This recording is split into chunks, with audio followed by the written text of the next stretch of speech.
नमस्कार दोस्तों, आप सभी का स्वागत है हमारे YouTube channel BCS basic physics में।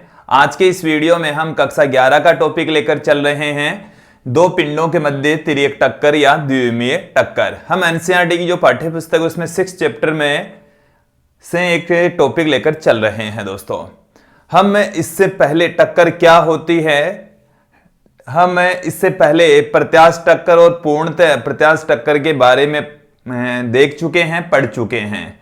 आज के इस वीडियो में हम देखने वाले हैं दोस्तों कि हमारे पास में दो पिंड हैं और दोनों पिंडों की तिर्यक टक्कर यहां पर देखने वाले हैं। सर्वप्रथम हम बात करते हैं तिर्यक टक्कर या द्विविमीय टक्कर होती क्या है। तो देखिए दोस्तों, यदि पार्टिकल्स टक्कर के पश्चात उनके वेग की दिशा एक नहीं रहती हो या भिन्न भिन्न दिशाओं में यदि वो गति करते हैं, किसी एक तल में यदि गति करते हैं, तो उस टक्कर को हम तिर्यक टक्कर कहते हैं। एक बार फिर से सुन लीजिए कि ऐसी टक्कर जिसमें टक्कर के पश्चात जो पार्टिकल्स हैं उनके वेगों की दिशा भिन्न भिन्न हो, तिर्यक टक्कर कहलाती है। या वो किसी एक तल में गति करते हो, तिर्यक टक्कर कहलाती है, द्विविमीय संघट्ट कहलाती है दोस्तों। तो सर्वप्रथम हम बात करेंगे कि तिर्यक टक्कर होती क्या है, फिर हम दो पार्टिकल की तिर्यक टक्कर यहां पर आप लोगों को समझाएंगे। तिर्यक टक्कर है क्या?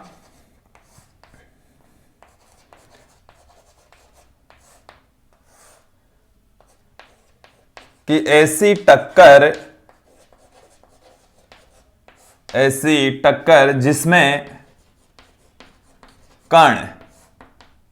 जिसमें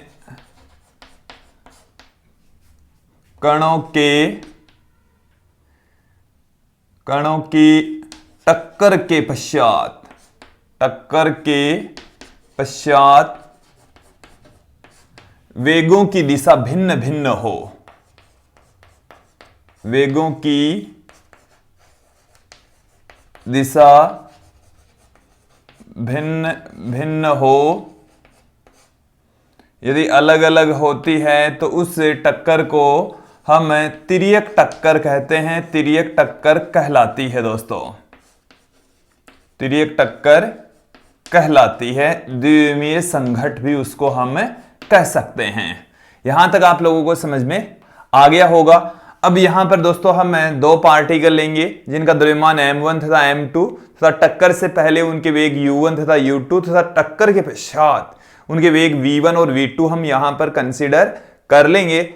और उनके अंदर भी देखिए दोस्तों, टक्कर के दौरान हम ये जानते हैं कि संवेग संरक्षित रहता है और यदि प्रत्यास्थ टक्कर है तो गतिज ऊर्जा भी संरक्षित रहती है। हम यहां पर ये मान लें कि ये जो तिर्यक टक्कर हो रही है वो प्रत्यास्थ टक्कर ही हो रही है। तो उस स्थिति में हम यहां पर दो इक्वेशंस देख लेंगे। यहां पर दोस्तों मैं आप लोगों को एक चीज और बता दूं कि किसी तल में यदि घटकों के अनुदिश संवेग में देखें तो घटकों के अनुदिश भी संवेग संरक्षित रहेगा दोस्तों। कि तिर्यक टक्कर में घटकों के अनुदिश, तिर्यक टक्कर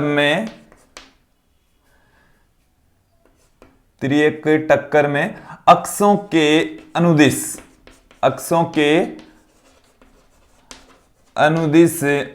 भी संवेग संरक्षित रहता है, अक्षों के अनुदिश भी संवेग संरक्षित रहता है दोस्तों, संवेग संरक्षित रहता है, संवेग संरक्षित रहेगा।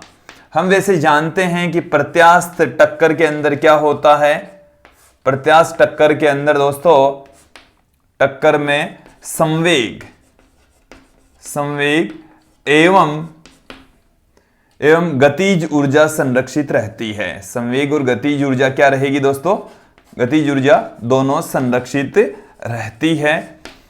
मैं यहां पर दो पार्टिकल लेकर चलूंगा जिनका द्रव्यमान हम कंसीडर कर लें कि एक जो पार्टिकल है उसका द्रव्यमान तो है m1, दूसरे पार्टिकल का जो द्रव्यमान है वो है दोस्तों m2। ये हमारे पास में दो पार्टिकल हैं जिनके द्रव्यमान है m1 तथा m2 है। ये पहला पार्टिकल है, ये दूसरा पार्टिकल है और इसकी वेलोसिटी इस डायरेक्शन में है u1, इसकी इस डायरेक्शन में है वेलोसिटी u2 और यह है टक्कर से पहले की स्थिति, टक्कर से पूर्व है।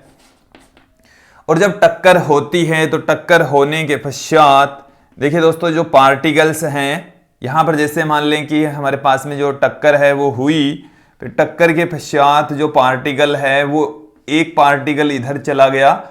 ये जैसे हम कंसीडर कर लें कि इधर हमारे पास में जो m1 द्रव्यमान है वो चला गया और ये इस डायरेक्शन में v1 वेग से गति कर रहा है। तो दूसरा वाला पार्टिकल है दोस्तों वो इधर चला जाता है, हमने ये कंसीडर कर लिया और इस डायरेक्शन में उसकी जो वेलोसिटी है दोस्तों वो हम कंसीडर कर लेते हैं v2 उसका वेग है। दोस्तों इसी टक्कर को, इसी स्थिति में जो हमने टक्कर दिखाई है पार्टिकल्स की, उस टक्कर को हम तिर्यक टक्कर कहते हैं, द्विविमीय संघट द्विविमीय टक्कर कहलाती है। यहां पर हम ये कंसीडर कर लें कि जो मूल दिशा है वेगों की, उस दिशा से जो पहला पार्टिकल है मतलब m1 द्रव्यमान वाला पार्टिकल है वो अपनी मूल दिशा से θ1 कोण पर मुड़ जाता है, θ1 कोण पर गति करता है, और दूसरा जो पार्टिकल है m2 जिसका द्रव्यमान है वो θ2 कोण पर गति करता है दोस्तों।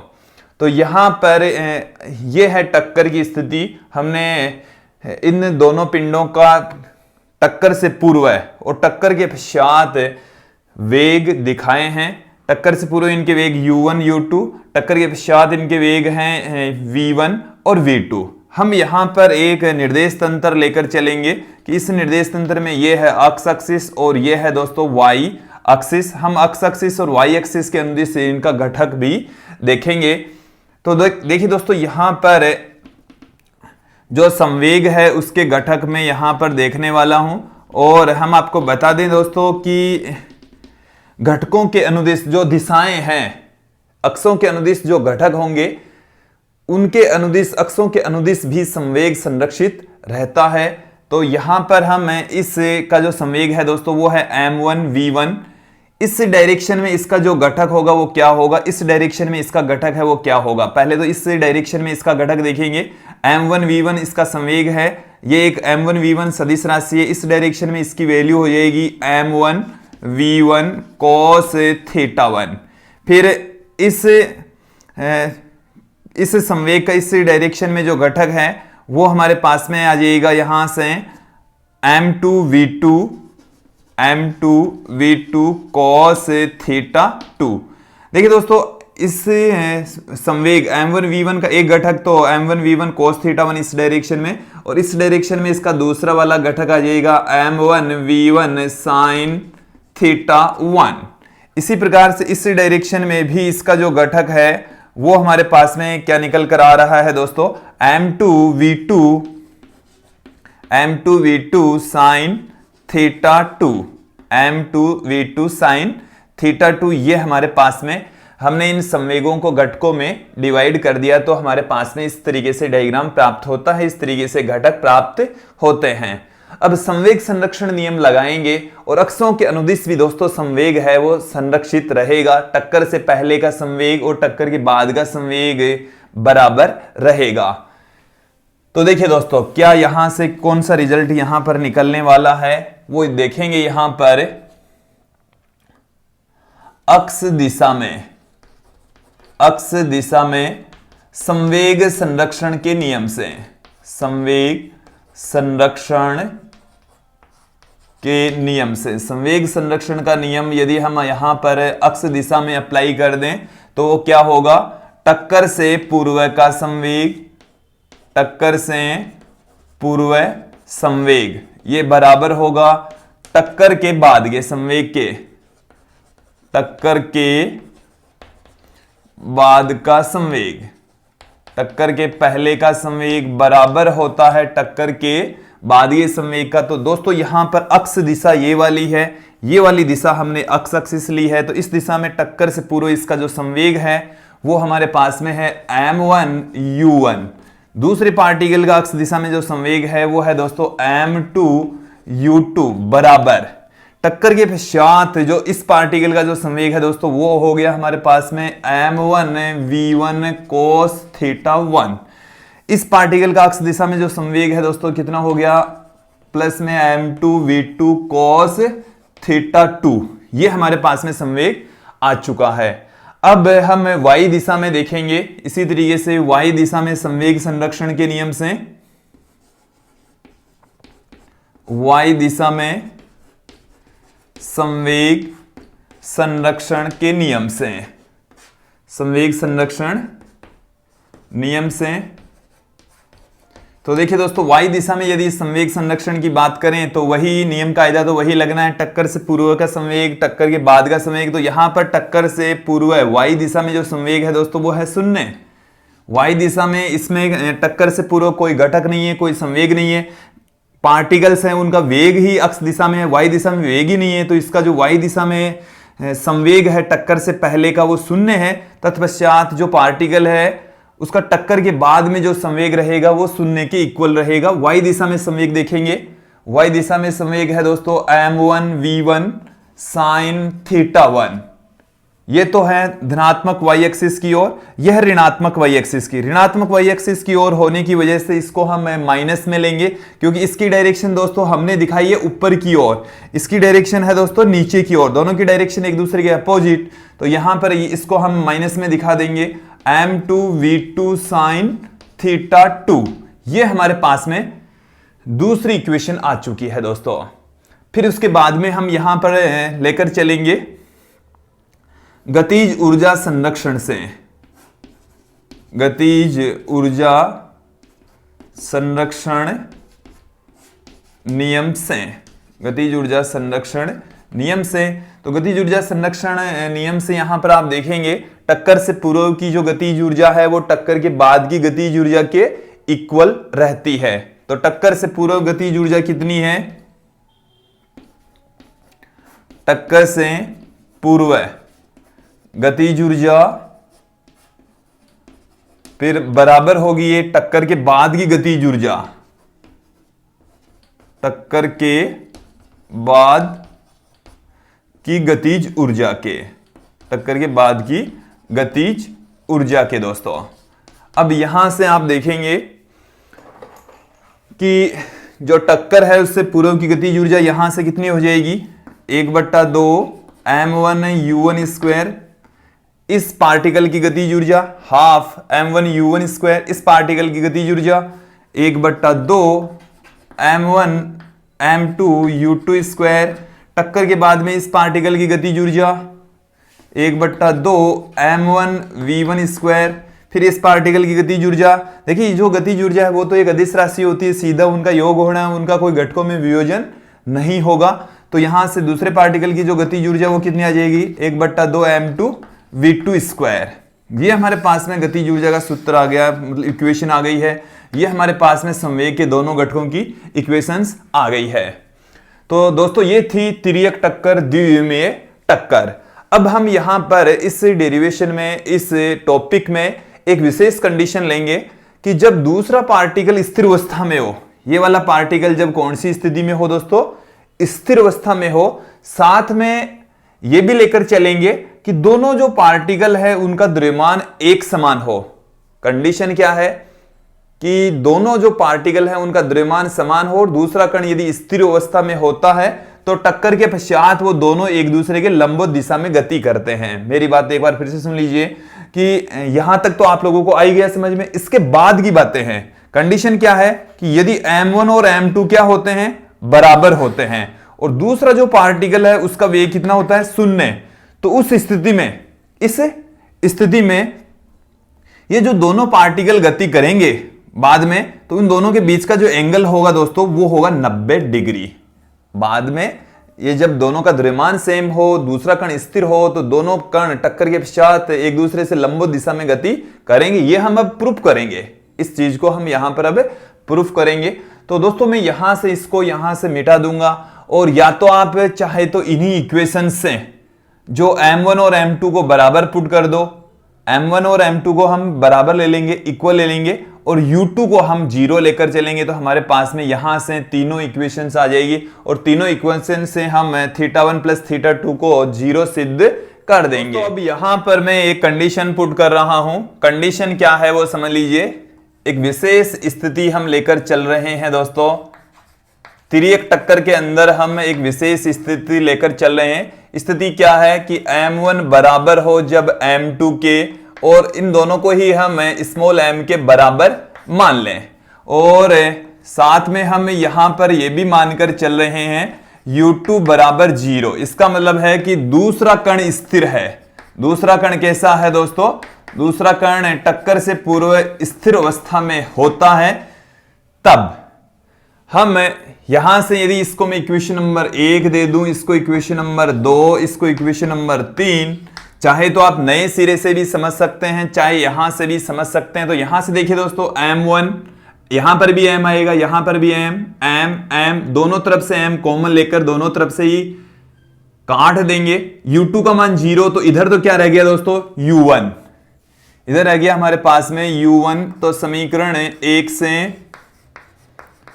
u1 बराबर हमारे पास में आ गया v1 cos theta, v1 cos theta 1 आ गया, फिर प्लस में v2 cos theta 2, v2 cos theta 2 आ गया। इसको मैं देता हूं इक्वेशन नंबर 4। फिर हम बात करेंगे समीकरण 2 से।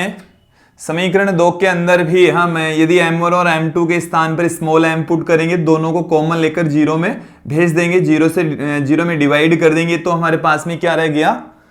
0 बराबर v1 sin थीटा 1, फिर प्लस में माइनस में, यहां पर माइनस का साइन है, इक्वेशन नंबर 2 में देखेंगे आप sin थीटा 2, ये आ गई हमारे पास में इक्वेशन नंबर 5। अब यहां से आप देखेंगे समीकरण 3 को, तो समीकरण 3 से भी आप देख लेंगे, चाहे तो इस डेरिवेशन को आप नए सिरे से भी कर सकते हैं। मैंने यहां पर ही कर दिया, इसी इक्वेशन नंबर 1 2 3 में पुट करके। देखो 1/2 सब में से कॉमन आ रहा है, कट जाएगा दोनों तरफ से। m1 और m2 को हम m के बराबर पुट कर देंगे, तो वो भी दोनों तरफ से कट जाएगा। u2 की वैल्यू 0 पुट करनी है, तो इधर हमारे पास में रह गया u1 का स्क्वायर बराबर, यहां पर रह गया v1 square plus v2 square, तो v1 square plus v2 square हमारे पास में रह गया। ये आ गई हमारे पास में इक्वेशन नंबर 6। समीकरण 4 और 5 का वर्ग करके अब जोड़ देंगे हम।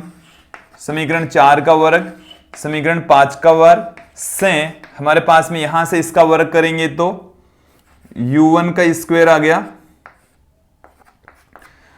इधर ये 0 का स्क्वायर है ही, बराबर में इन दोनों का square v1 cos theta 1 plus v2 cos theta 2 का होल स्क्वायर, फिर प्लस में ये वाली राशि का भी स्क्वायर, तो v1 sin थीटा 1 माइनस में v2 sin थीटा 2 का होल स्क्वायर। इधर से आपके पास में क्या रह जाएगा?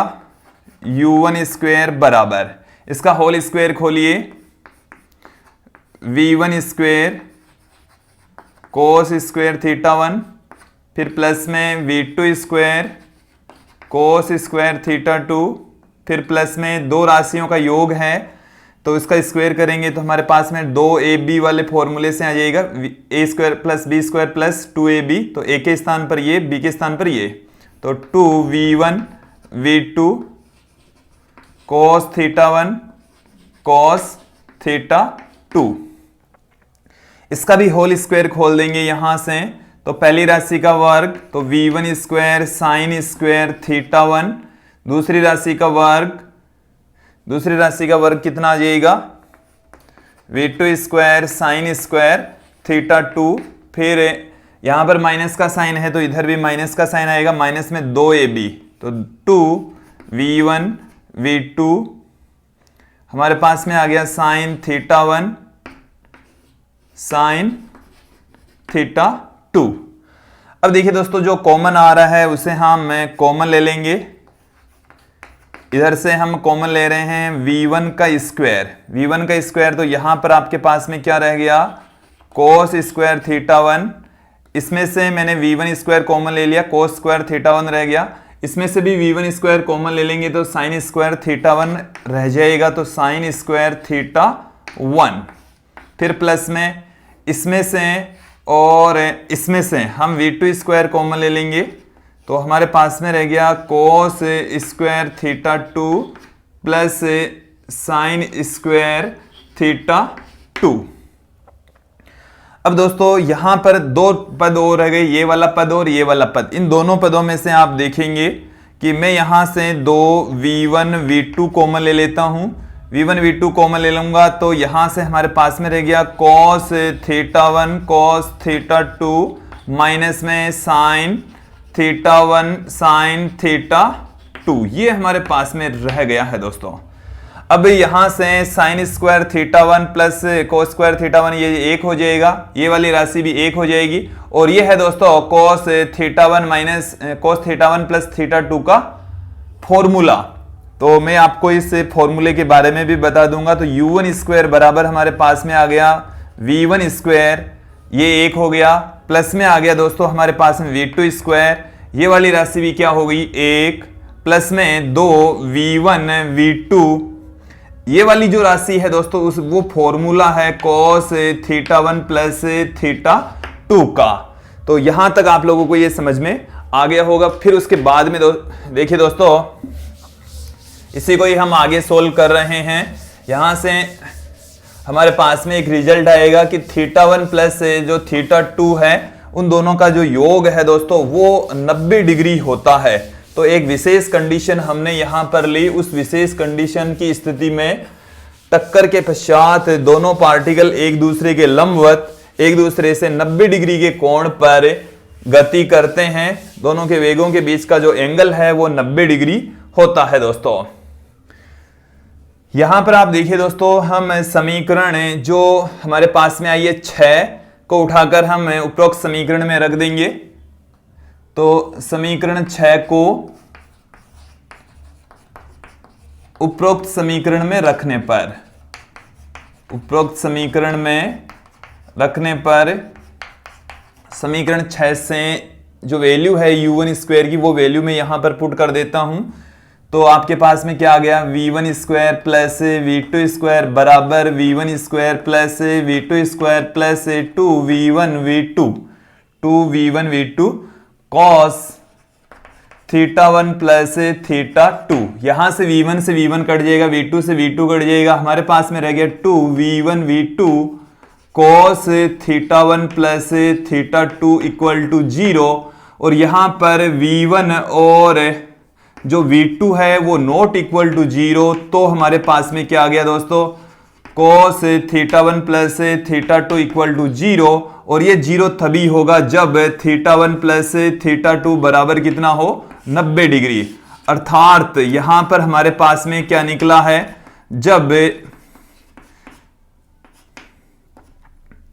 जब समान द्रव्यमान के, हमारे पास में दोनों पार्टिकल्स क्या हैं, समान द्रव्यमान के कणों में से एक कण दूसरे स्थिर कण से तिर्यक टक्कर करता है, तिर्यक टक्कर करता है, तो दोनों टक्कर के पश्चात एक दूसरे के लंबवत गति करते हैं, एक दूसरे के लंबवत गति करते हैं। और दोस्तों यही हम आपको बता रहे थे कि जब दोनों पार्टिकल्स का द्रव्यमान सेम हो और दोनों एक दूसरे के, पहला कण यदि दूसरे कण स्थिर कण से टकराता है तो दोनों एक दूसरे के लंबवत गति करेंगे। यहां पर दोस्तों मैं आप लोगों को बता दूं कि ये एक त्रिकोणमितीय फॉर्मूला हमने यहां पर अप्लाई किया है। एक त्रिकोणमितीय सूत्र होता है cos a माइनस b या a प्लस b। तो ये होता है cos a cos b minus sine a sine b। तो ये वाला फॉर्मूला यहां पर हमने अप्लाई किया है दोस्तों, इसके स्थान पर ये लिखा है। तो तत्पश्चात ये वाली वैल्यू आपके पास में प्राप्त हुई है दोस्तों। तो मुझे उम्मीद है दोस्तों आप लोगों को इस वीडियो के अंदर जो हमने तिर्यक टक्कर के बारे में बताया और एक विशेष स्थिति के बारे में बताया। आप लोगों को अच्छे से समझ में आई होगी। आज के इस वीडियो में इतना ही। धन्यवाद दोस्तों।